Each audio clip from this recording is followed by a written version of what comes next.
Hey guys, Hunter here at Premier Performance. Going to be doing an install today. I wanted to talk to you guys about what we're going to be doing with this brand new product from Fleece Performance.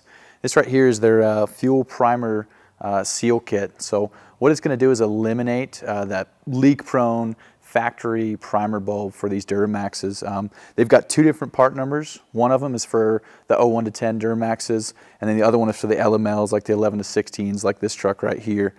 Pretty simple install. They include the hardware, to go along with it, and they actually include in the top here, they've got a little threaded port, so if you do want to run a low pressure fuel gauge, you can.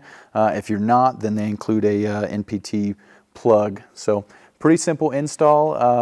We've already got the factory air tube here removed, and then that lets you gives you right access to the filter housing, the top of the filter housing. So we're going to go ahead and show you guys how to install it, but great new product from Fleece, and yeah, it's going to eliminate a lot of problems for Duramax owners.